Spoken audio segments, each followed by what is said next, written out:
अस्सलाम वालेकुम दोस्तों, कैसे हो? उम्मीद करता हूँ सब खैरियत होंगे। दोस्तों, आज के वीडियो बहुत ही अच्छा होने वाला है आप लोगों के लिए। जो लोग भी सऊदी अरब नया वीज़ा पा रहे हैं उनके लिए मैं ये वीडियो बना रहा हूँ, क्योंकि यहाँ से कुछ लोगों को रिटर्न कर दिया गया है।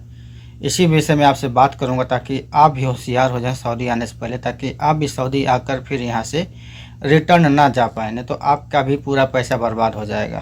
इसके अलावा और भी जानकारी दूंगा आपको इस वीडियो में, जैसे कि सऊदी के मेडिकल में जो टेस्ट होता है इकामा के लिए, उसमें कुछ बदलाव किए गए हैं, कुछ और भी उसमें ऐड किया गया है चेकिंग में। तो क्या क्या ऐड किया गया है तो आप लोगों को भी पता होना चाहिए, क्योंकि बहुत सारे लोग सेटिंग करके आते हैं। तो उन लोगों के लिए ये बहुत ज़रूरी है कि जो लोग भी मेडिकल सेटिंग करके आते हैं वो लोग इस वीडियो को ज़रूर देखें। और जो आपको इनमें अगर कोई प्रॉब्लम आ रही है तो फिर सऊदी अरब तब तक ना आए जब तक आपका जो मेडिकल फिट ना हो जाए। ठीक है, चलिए फिर शुरू करते हैं। और शुरू करने से पहले सब लोगों से रिक्वेस्ट है कि वीडियो को लास्ट तक जरूर देखिएगा ताकि आपको पूरी जानकारी मिल सके। और वीडियो पसंद है तो लाइक, शेयर और चैनल को सब्सक्राइब जरूर कीजिए। सबसे पहले चीज़ मैं बता रहा हूँ कि सऊदी का जो मेडिकल होता है उसमें होता चेक क्या क्या होता है, तो मैं मोटा मोटी बता देता हूँ। जिन लोगों का मेडिकल फिट होकर आते हैं सऊदी अरब, यानी जिनका भी मेडिकल ऑनलाइन फिट होता है, क्योंकि अभी सऊदी में भी लोग होशियार हो गए हैं, कंपनियां होशियार हो गई है। ज़्यादातर कंपनियां क्या करती है, पहले आदमी के आने से पहले ही उनका आदमी का पूरा डिटेल इनके पास पहुंच जा रहा है, वीज़ा स्टाम्प होते ही सब कुछ। तो फिर वो लोग क्या करते हैं, आपके पासपोर्ट नंबर से ही आपका मेडिकल स्टेटस चेक करते हैं कि क्या देखें कि यह आदमी फिट होकर आ रहा है या फिर अनफिट होकर आ रहा है।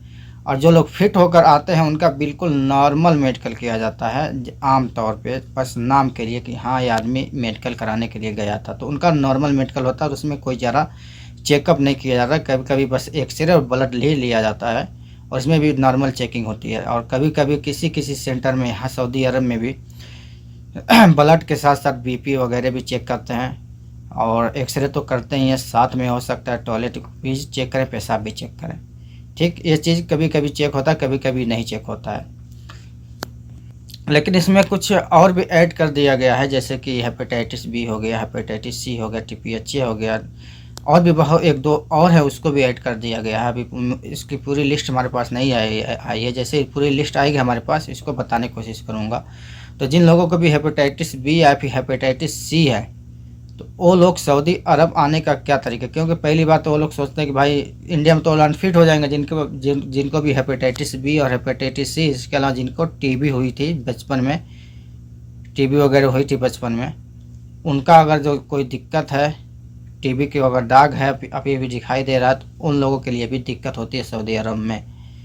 तो वो लोग क्या करते हैं, सेटिंग के चक्कर में पड़ते हैं इंडिया में। तो भाई इस चक्कर में आप लोग सेटिंग भी ना करें, क्योंकि इन तीनों की हेपेटाइटिस बी, हेपेटाइटिस सी हो गया, टीपीएचए हो गया, इनकी सेटिंग इंडिया में होती भी नहीं है, वो लोग डॉक्टर करते भी नहीं है, और सेटिंग से वो लोग फिट भी नहीं करेंगे आपको। और सऊदी अरब आप डायरेक्ट वीज़ा लगवा कर आ भी गए तो यहाँ पर जब टेस्ट किया जाएगा, क्योंकि आपका वो लोग मेडिकल टेस्ट पहले मेडिकल स्टेटस चेक कर लेंगे कंपनी वाले कि ये कैसे आदमी आया है, कैसे नहीं आया है, फिट होकर आया है, अनफिट होकर आया है। जब देखेंगे कि आपका जो ऑनलाइन है वो अनफिट है, या फिर आपने मेडिकल ही नहीं कराया हुआ है, आपका कोई रिपोर्ट ही ऑनलाइन नहीं शो कर रहा है, तो वो लोग क्या करते हैं, बिल्कुल गम का जैसा ही मेडिकल टेस्ट करवाते हैं, और वहाँ पर वो लोग पकड़े जाते हैं और उनको वहाँ पे अनफिट कर दिया जाता है। और जब अनफिट कर दिया जाता है तो उनको तुरंत इंडिया वापस भेज देते हैं। तो आप लोग भी अगर जो लोग भी सेटिंग करके आ रहे हैं, अगर सऊदी अरब आते हैं सेटिंग करके, सेटिंग वगैरह से, तो सबसे पहले भाई अपना नॉर्मल मेडिकल करा लीजिए। बाहर आपके नज़दीक गमका में नहीं, बाहर कहीं से किसी भी हॉस्पिटल में नॉर्मल मेडिकल करा लीजिए। अगर आप उसमें फिट हैं, उस नॉर्मल मेडिकल में फिट है, तो फिर आप मेडिकल सेटिंग करके सऊदी अरब आ सकते हैं, कोई प्रॉब्लम नहीं होगी आपको सऊदी अरब में। लेकिन अगर आपका नॉर्मल मेडिकल में भी आप अनफिट हो रहे हैं तो फिर आपको सऊदी अरब नहीं आना चाहिए, उनको पैसा नहीं बर्बाद करना चाहिए। इस केस में आपको तुरंत उन लोगों को वापस भेज दिया जाएगा सऊदी अरब से रिटर्न। और बहुत सारे लोग डायरेक्ट वीज़ा स्टाम्पिंग करवा कर आते हैं। तो डायरेक्ट वीज़ा स्टाम्पिंग करवाने वाले भाई लोग, आप लोग ध्यान से सुनिएगा इस बात को, जो बगैर मेडिकल डायरेक्ट वीज़ा स्टाम्पिंग करवाते हैं, तो डायरेक्ट वीज़ा स्टाम्पिंग करवाने से पहले आप अपने कंपनी में बात कर लें, जो बंदा आपका जान पहचान वाला आपके कंपनी में, या फिर कपिल से बात कर लें कि ऐसी सी बात है भाई, क्या मेरा वहाँ पे आप मेडिकल फिट करवा सकते हो कि नहीं करवा सकते हो, मैं इस तरह से आ रहा हूँ।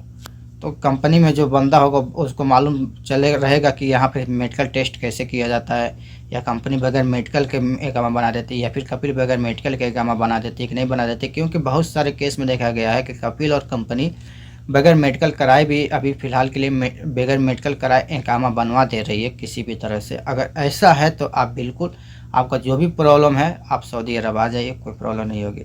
लेकिन अगर सऊदी में अगर आपका मेडिकल कराएगी कंपनी या फिर कपिल मेडिकल कराएगा तभी एकामा बनवाएगा, तो इस केस में आप लोग जो मेजर प्रॉब्लम है जैसे टीबी हो गया और टीपीएचए हो गया, हेपेटाइटिस बी और सी हो गया, ये सब की सेटिंग करके भी आप सऊदी अरब भूल कर भी कभी मत आना भाई, ठीक है। अगर सऊदी में आपकी सेटिंग है तो आ सकते हैं। तो अगर इन चारों में प्रॉब्लम आपको आ रही है, हेपेटाइटिस बी, हेपेटाइटिस सी और टीबी का दाग वगैरह है, तो इस केस में आप लोग सऊदी अरब बिल्कुल भी ना आए। ये हमारी आपसे रिक्वेस्ट है। ऐसा आने पर आपको दिक्कत हो जाएगी अगर यहाँ पे मेडिकल टेस्ट हुआ तो, ठीक है ना। तो यही कुछ जानकारी थी आप लोगों के साथ शेयर करने की। इसके अलावा कोई भी जानकारी चाहिए, कोई भी दिक्कत परेशानी हो, हमारे व्हाट्सएप ग्रुप से ज्वाइन हो सकते हैं। नीचे आपको हमारे व्हाट्सएप ग्रुप का लिंक मिल जाएगा, एक नहीं दो मिल जाएगा। एक में अगर आप ज्वाइन नहीं हो पा रहे हैं तो दूसरे में ज्वाइन हो जाएंगे। 2 ग्रुप है हमारा, किसी एक में भी ज्वाइन हो जाएंगे तो आपके लिए अच्छी बात है, और वहाँ से आपका जो भी सवाल हो वहाँ से पूछ सकते हैं। तो वीडियो में फ़िलहाल के लिए बस इतना ही। हमें दीजिए इजाज़त। दुआ में याद रखें। अल्लाह हाफिज़।